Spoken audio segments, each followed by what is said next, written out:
온천 VIP룸에 월 1,000만 원 제한을 받고 취직한 목욕관리사. 하지만 그날 밤 충격적인 일이 벌어지는데 VIP룸에 설치된 CCTV를 며칠간 보게 되었습니다. 살펴보고 있는 와중에 새벽 2시쯤 영상에서 이상한 부분을 보게 됐어요.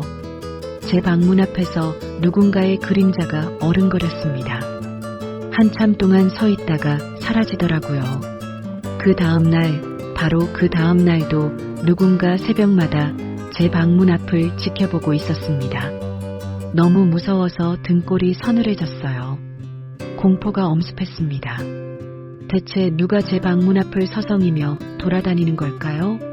이야기 시작 전 구독과 좋아요, 알림 설정 눌러주시고 여러분의 생각을 댓글로 남겨주세요. 저는 정화분입니다. 올해 64세예요. 10년 전 남편과 사별 후 저는 이 낡은 동네 찜질방에서 청소부로 일하고 있었습니다. 매일 새벽 5시에 일어나서 물걸레를 들고 바닥을 닦고 또 닦고, 그게 제 하루의 전부였거든요. 손끝은 늘 차가웠습니다. 세제 때문인지 나이 때문인지 모르겠어요. 찜질방 손님들이 따뜻한 물에 몸을 담그고 있을 때 저는 그 옆에서 차가운 물걸레를 짜고 있었죠. 그런 제 모습이 초라하다고 생각한 적은 없었어요. 그냥 그게 제 삶이었으니까요. 그런데 그날 평소와 다른 일이 일어났습니다. 프런트 실장 유나가 저를 부르더군요. 화분 이모, 잠깐 얘기 좀 할까요? 유나는 20대 후반의 예쁜 아가씨였어요. 저 같은 청소부와는 평소에 별로 대화를 나누지 않는 사람이었죠. 온천 VIP룸 한 군데만 도와줄 수 있어요? 유나가 조심스럽게 물었습니다. 혼자 계신 노인분인데 좀 조용하긴 해요. 그런데 특별히 청소를 부탁하셨거든요. VIP룸이라니. 저는 10년 동안 일반 찜질방만 청소했었거든요. VIP룸은 몇 번 왔다 갔다만 했을 뿐 평소엔 잘 들어가지 않는 곳이었거든요. 괜찮으시겠어요? 유나가 다시 물었습니다. 저는 잠시 망설였어요. 새로운 일, 새로운 사람. 64세에 무슨 변화가 필요할까 싶었거든요. 하지만 뭔가 이상한 호기심이 들었습니다. 그동안 반복되던 일상에 작은 균열이 생기는 것 같았어요. 해보겠습니다. 저는 조용히 고개를 끄덕였어요. 그때만 해도 몰랐죠. 그날이 제 인생의 방향이 완전히 바뀌는 첫날이 될 줄은요. 유나가 안내해준 VIP룸으로 가는 길은 생각보다 길었습니다. 복도 끝에 있는 문 앞에서 저는 잠시 멈췄어요. 문 너머에서 무엇이 기다리고 있을지 알 수 없었거든요. 하지만 저는 문을 열었습니다. 그리고 그 순간 제가 지금까지 알고 있던 세상이 조금씩 흔들리기 시작했어요. VIP룸 문을 열고 들어선 순간 저는 숨을 멈췄습니다. 일반 찜질방과는 완전히 다른 세계였어요. 정갈하고 고요한 공간, 은은한 조명이 따뜻하게 비추고 있었고 공기마저 다른 것 같았습니다. 그리고 그 한가운데에 한 분이 앉아 계셨어요. 들어오시오. 낮고 차분한 목소리였습니다. 76세 회장 이창섭, 은퇴한 온천기업 창업주라고 유나가 미리 알려줬거든요. 하지만 실제로 보니 생각보다 위험이 있으셨어요. 하얀 머리카락이 단정하게 빗어져 있고 눈빛은 여전히 날카로웠죠. 청소하러 왔습니다. 저는 조심스럽게 인사를 드렸어요. 그런데 이창섭 회장은 제가 청소를 시작하는 걸 그냥 지켜보고 계시더군요. 왠지 모르게 긴장이 됐습니다. 손에 힘이 들어가서 걸레를 꽉 쥐고 있었어요. 한참 동안 침묵이 흘렀습니다. 저는 바닥을 닦고 있었고 이창섭 회장은 온천 가장자리에 앉아서 물을 바라보고 계셨어요. 그때 회장이 천천히 입을 열었습니다. 밤에 자다가 숨이 멎을까봐 무서울 때가 있어. 갑작스러운 고백이었어요. 저는 걸레질을 멈추고 회장을 바라봤습니다. 자네가 한 번만 체크해주면 좋겠소. 그냥 살아있는지 확인만 해달라는 거요. 무슨 말씀인지 이해가 안 됐어요. 체크라니. 저는 그냥 청소부인데요.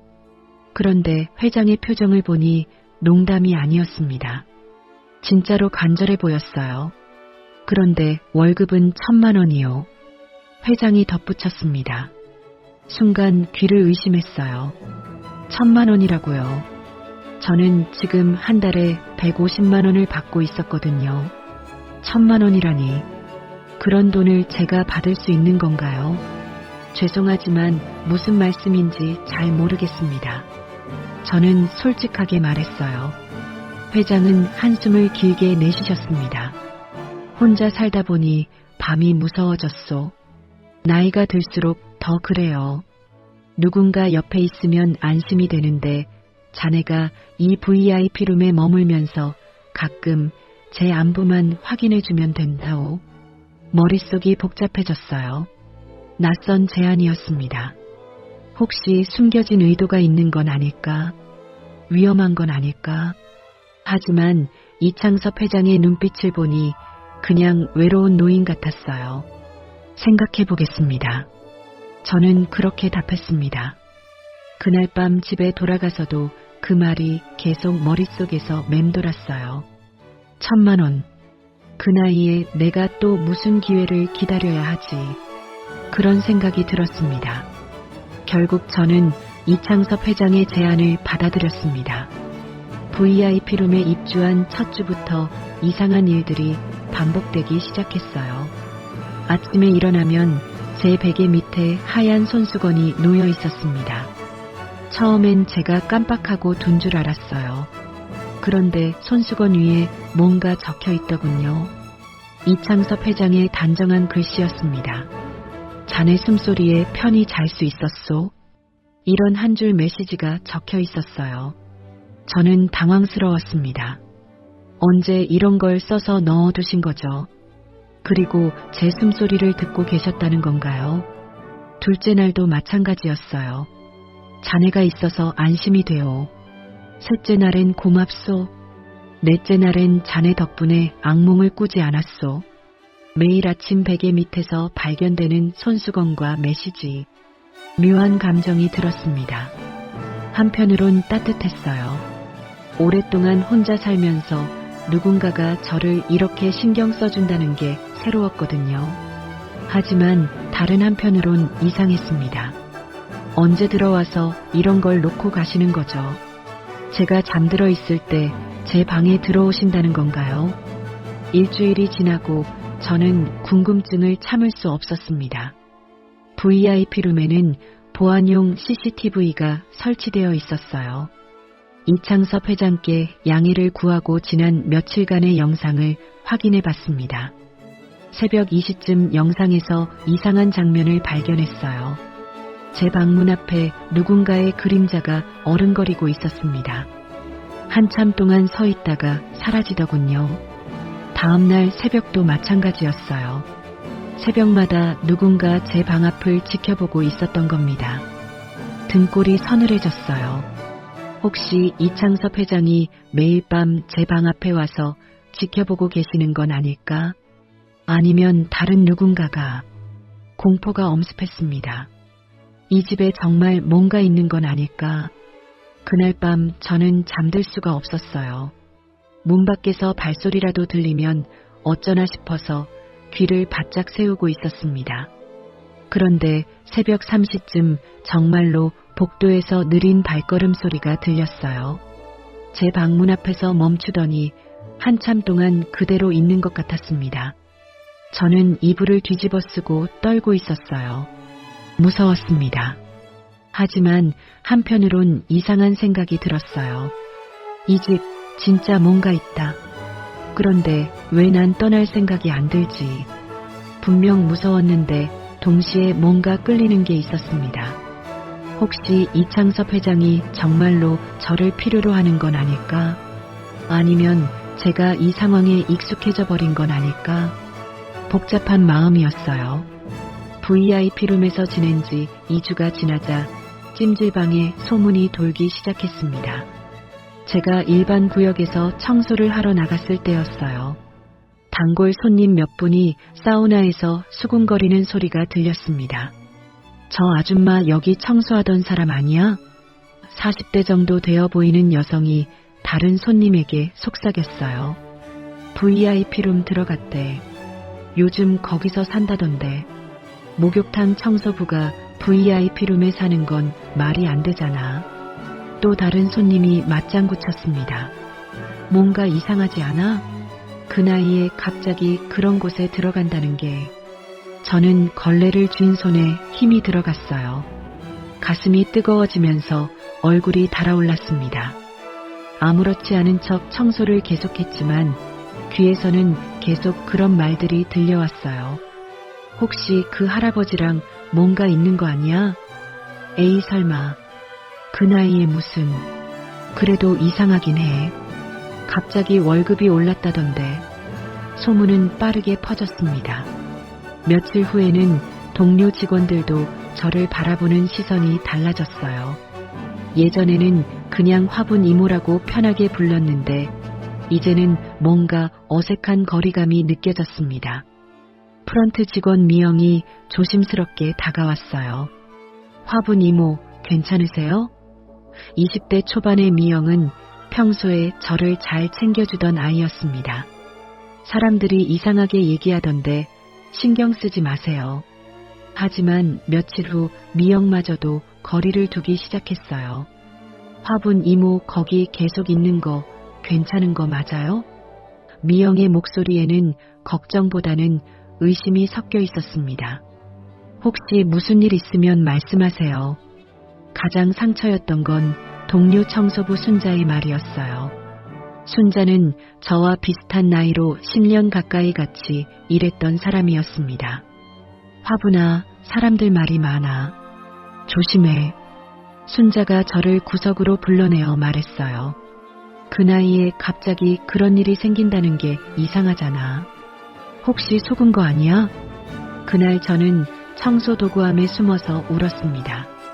좁은 공간에 혼자 앉아서 소리 내지 않고 눈물을 흘렸어요. 왜 사람들은 제가 조금이라도 나아지는 걸 이상하게 바라보는 걸까요? 10년 동안 묵묵히 일했는데 이제 와서 뭔가 의심스러운 사람이 된 기분이었습니다.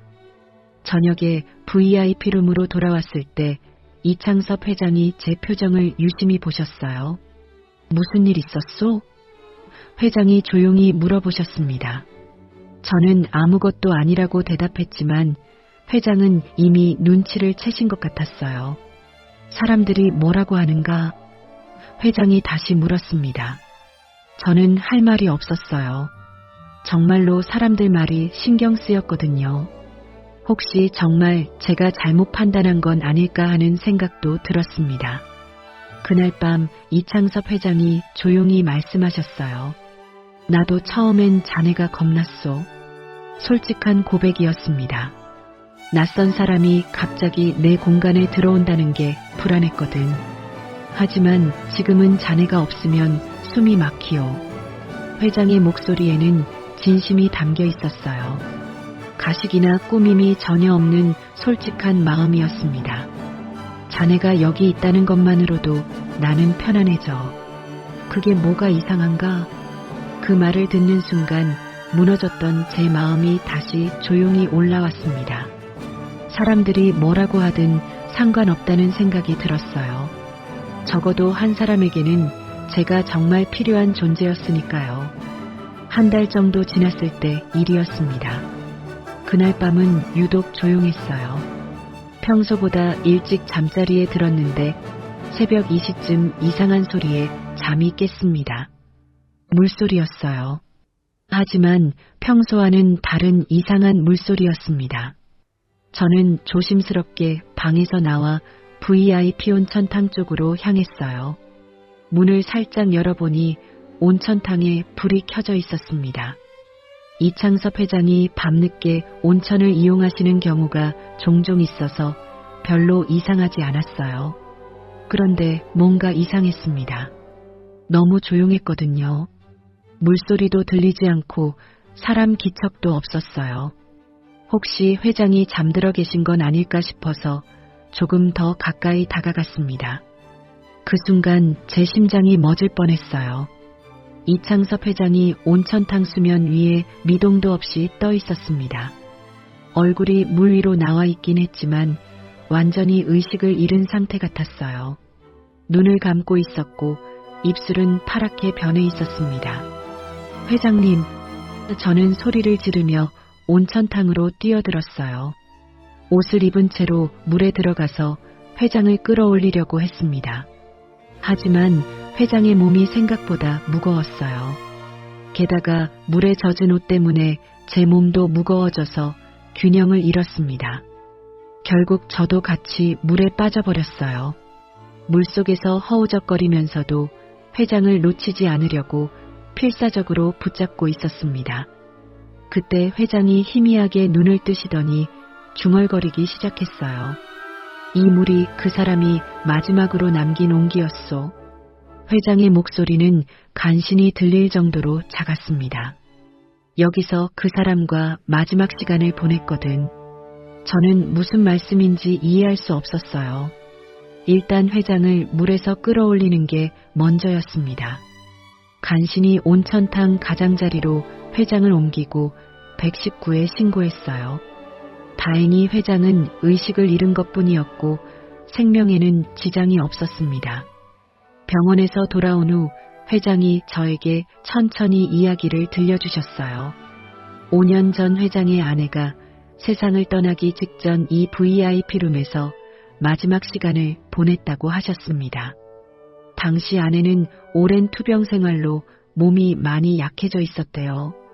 병원보다는 평소에 좋아하던 온천에서 편안하게 지내고 싶다고 하더군요.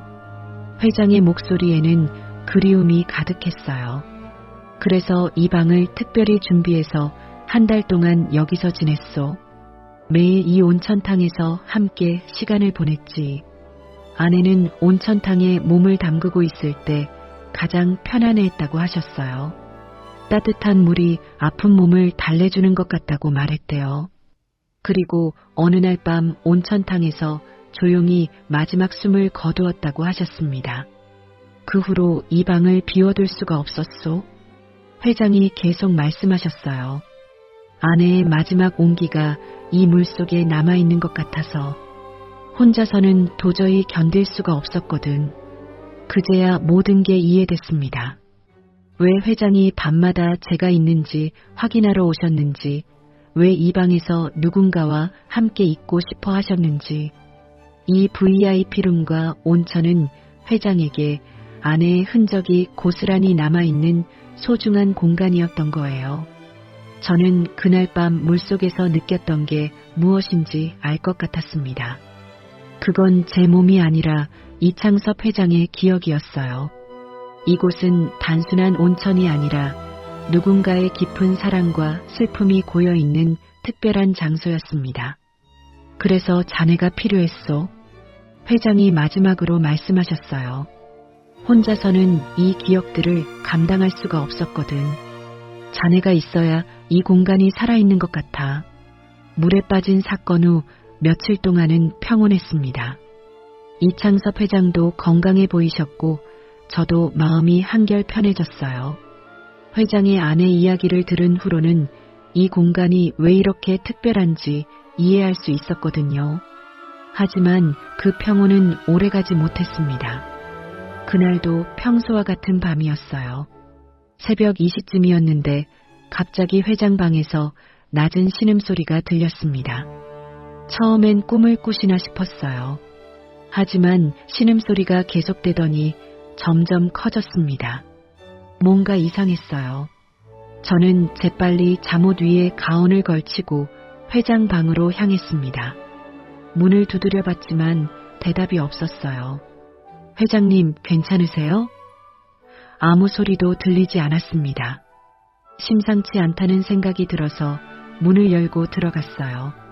이창섭 회장이 침대에서 몸을 웅크리고 계셨습니다. 얼굴은 창백했고 식은땀이 흘러내리고 있었어요. 숨을 헐떡이시면서 가슴을 움켜쥐고 계셨습니다. 회장님, 저는 급하게 다가갔어요. 숨이 가빠 회장이 간신히 말씀하셨습니다. 목소리도 평소와 달랐어요.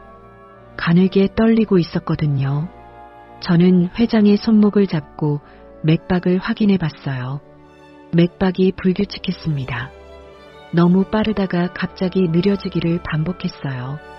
뭔가 심상치 않았습니다. 저는 몇 년 전 이웃 할머니가 비슷한 증상으로 돌아가셨던 기억이 났어요. 손이 떨렸지만 119부터 눌러야 했어요. 119입니다. 어떻게 도와드릴까요? 76세 남성이고 갑자기 호흡곤란을 호소하고 있어요. 얼굴이 창백하고 맥박도 이상해요. 저는 최대한 침착하게 상황을 설명했습니다. 평소 같으면 이렇게 말을 또박또박 할 수 없었을 텐데 이상하게 정신이 또렷했어요. 주소가 어떻게 되시나요?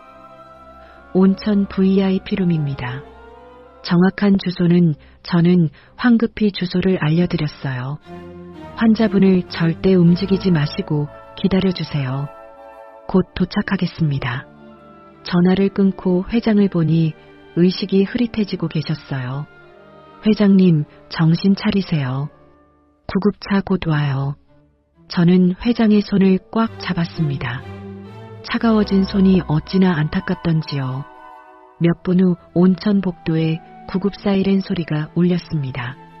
119 구급대원들이 들어오더니 재빨리 회장의 상태를 확인했어요.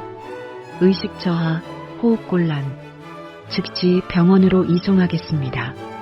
들것에 실려나가는 회장을 보며 저도 따라 나섰어요. 보호자세요? 구급대원이 물었습니다. 저는 잠시 망설였어요. 보호자라고 할 수 있나요? 하지만 지금 회장 옆에 있을 사람은 저뿐이었어요. 네, 같이 살고 있습니다. 구급차 안에서 회장은 산소 마스크를 쓰고 계셨어요. 의식은 있었지만 말을 하기 힘들어 보였습니다. 저는 회장의 손을 놓지 않았어요. 구급대원이 심전도를 찍고 링거를 놓는 동안 저는 계속 회장의 손을 잡고 있었습니다. 병원에 도착해서 응급실로 들어갔을 때 응급실 의사가 검사 결과를 보고 말했습니다. 급성 호흡 부전입니다. 폐에 물이 차서 호흡이 어려운 상태예요. 일단 응급처치를 하겠습니다. 그 말을 듣는 순간 머리가 하얘졌어요. 호흡 부전이라니 정말 위험한 상황이었구나 싶었습니다. 의사가 다시 말했습니다. 보호자분이세요? 환자분 가족에게 연락해야 합니다. 저는 당황했어요. 가족이라니. 이창섭 회장의 가족 연락처를 저는 모르고 있었거든요. 죄송하지만 가족 연락처를 모릅니다. 저는 그냥 같이 살고 있는 사람이에요. 의료진은 일단 응급처치부터 시작했습니다. 산소치료와 링거, 그리고 폐의 찬물을 빼내는 처치를 했어요. 다행히 회장의 상태가 조금씩 안정되기 시작했습니다. 의사가 저에게 말했습니다. 정화분 씨 아니었으면 정말 위험했을 겁니다. 조금만 늦었어도 큰일 날 뻔했어요. 그 말을 듣는 순간 다리에 힘이 빠졌어요. 정말로 회장을 잃을 뻔했구나 싶었습니다. 치료는 몇 시간 동안 계속됐어요. 저는 응급실 앞 의자에 앉아서 기다렸습니다. 새벽이었는데도 잠이 오지 않았어요. 계속 회장 생각만 났거든요. 상태가 많이 호전됐습니다. 의사가 나와서 말씀해 주셨을 때 저는 울음이 터져버렸어요. 그동안 참고 있었던 게 한꺼번에 쏟아져 나왔습니다. 안도감과 기쁨이 뒤섞인 복잡한 감정이었어요. 회장이 병실로 옮겨진 후 저는 침대 옆에 앉아 있었습니다. 아직 마취에서 깨어나지 못한 회장의 손을 잡고 말없이 울었어요. 그때 깨달았습니다. 제가 누군가의 인생을 지킨 사람이 되었다는 걸요. 64년을 살면서 처음으로 누군가에게 정말 필요한 사람이 된 기분이었습니다. 회장이 병실로 옮겨진 후 저는 침대 옆에 앉아 있었습니다. 아직 마취에서 완전히 깨어나지 못한 회장의 손을 잡고 말없이 울었어요. 그때 깨달았습니다. 제가 누군가의 인생을 지킨 사람이 되었다는 걸요. 64년을 살면서 처음으로 누군가에게 정말 필요한 사람이 된 기분이었습니다. 다음 날 오후였어요. 이창섭 회장이 의식을 회복하고 컨디션도 많이 좋아지셨습니다. 저는 회장 옆에서 물을 떠드리고 있었어요. 그때 병실 문이 갑자기 열렸습니다. 정장을 깔끔하게 차려입은 40대 남성과 30대 후반으로 보이는 여성이 들어왔어요. 둘 다 회장과 닮은 구석이 있어서 가족인 걸 바로 알 수 있었습니다. 아마 자녀들인 것 같았어요. 아버지, 괜찮으세요? 남성이 다가와서 물었습니다. 그리고 저를 보더니 당황한 표정을 지었어요. 이분은 누구세요? 저는 어떻게 대답해야 할지 몰랐어요. 그냥 같이 살고 있는 사람이라고 하기엔 뭔가 어색했거든요. 이창섭 회장이 대신 답하셨습니다. 화분이라고 하오. 나와 함께 지내고 있는 사람이지. 함께 지낸다고요? 여성이 날카롭게 물었습니다. 아버지, 이게 무슨 일이에요? 병원에서 연락이 와서 깜짝 놀랐는데 보호자가 정화분이라는 분이라고 하더라고요. 분위기가 이상해졌어요. 자녀들의 시선이 곱지 않았습니다. 저는 자리에서 일어나려고 했어요. 제가 나가 있을게요. 잠깐요. 남성이 저를 불러 세웠습니다. 아버지와 어떤 관계신지 여쭤봐도 될까요? 갑자기 아버지 옆에 계신다니 이해가 안 가서요. 저는 입이 떨어지지 않았어요. 뭐라고 설명해야 할지 모르겠더라고요. 그냥 청소를 해드리고 있다가 같이 살게 됐다고 하면 더 이상하게 들릴 것 같았거든요. 월급은 얼마나 받으세요? 여성이 직설적으로 물었습니다. 저는 머리가 하얘졌어요. 이런 질문을 받을 줄 몰랐거든요. 그건 왜 물어보시는 거죠? 이창섭 회장이 끼어들었습니다. 아버지, 혹시 이분한테 돈을 많이 주고 계신 건 아니죠? 남성이 조심스럽게 물었어요. 요즘 노인분들 상대로 사기치는 사람들이 많다고 하던데 그 말을 듣는 순간 가슴이 철렁 내려앉았어요. 사기꾼이라니. 저를 그런 사람으로 보고 있다는 게 너무 충격적이었습니다. 월 1,000만 원이요? 여성이 놀란 목소리로 말했습니다. 아마 회장이 귀띔을 주신 모양이었어요. 도대체 무슨 관계길래 그런 큰 돈을 주세요? 이건 사랑도 아니고 홀림이에요. 여성이 목소리를 높였습니다. 아버지 나이가 몇 살인데 이런 일에 휘말리세요? 저는 아무 말도 할 수 없었어요. 변명을 하고 싶었지만 입에서 말이 나오지 않았습니다. 정말로 제가 이창섭 회장을 이용한 사람처럼 보이는 걸까요? 그때 이창섭 회장이 고개를 들고 단호하게 말씀하셨어요. 내 생명을 살린 사람이요. 목소리에 힘이 있었습니다. 단 한 번도 나를 버리지 않았던 사람이지. 자녀들이 잠시 말문이 막혔어요. 회장이 계속 말씀하셨습니다. 자네들은 나를 이해하지 못했소. 하지만 이 사람은 나를 봐줬어. 내가 밤에 무서워할 때도, 아플 때도, 외로울 때도 곁에 있어줬단 말이오. 아버지, 그건 그렇다고 해도 남성이 말하려고 했지만 회장이 손을 들어 막았습니다. 자네들이 언제 나를 찾아왔나? 회장의 목소리가 조금 떨렸어요. 어머니가 돌아가신 후에 몇 번이나 나를 보러 왔지? 나는 5년 동안 혼자였소. 혼자서 모든 걸 견뎌야 했어. 자녀들은 얼어붙은 표정이었습니다. 회장의 말이 계속됐어요. 이 사람이 와서 비로소 나는 사람답게 살 수 있었소. 그게 뭐가 잘못된 거요? 저는 더 이상 그 자리에 있을 수 없었어요. 조용히 병실 문으로 향했습니다. 어디 가세요? 회장이 불렀지만 저는 뒤돌아보지 않았어요. 복도에 나와서 저는 눈물을 삼켰습니다. 가슴이 너무 아팠어요. 제가 정말 잘못한 일인 걸까요? 회장을 이용한 사람인 걸까요? 그런 생각들이 머릿속을 어지럽혔습니다. 그날 밤 저는 병원 복도 의자에서 밤을 새웠습니다. 병실로 돌아갈 용기가 나지 않았어요. 자녀들의 차가운 시선과 의심 어린 말들이 계속 머릿속을 맴돌았거든요. 정말로 제가 잘못 생각한 건 아닐까? 혹시 이창섭 회장을 힘들게 한 건 아닐까? 새벽 6시쯤 간호사가 다가왔어요. 보호자분이세요?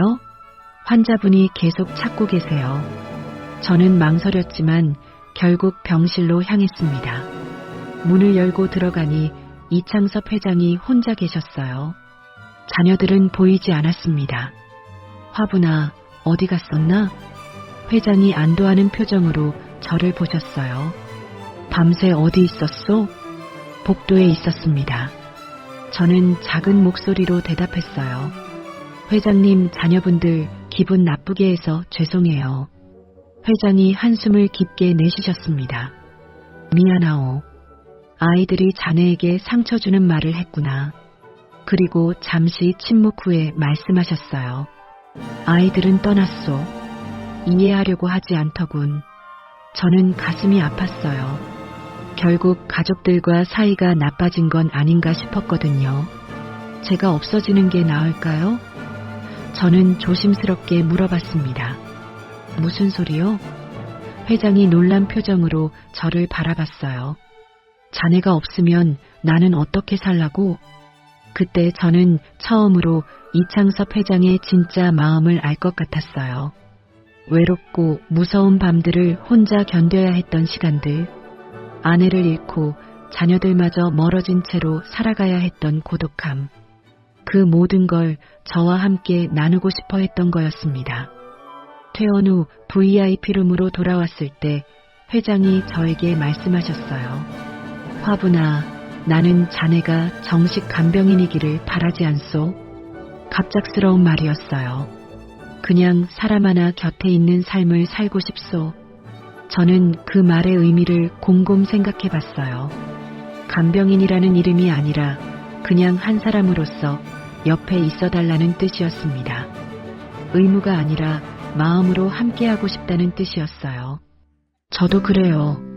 저는 솔직하게 대답했습니다.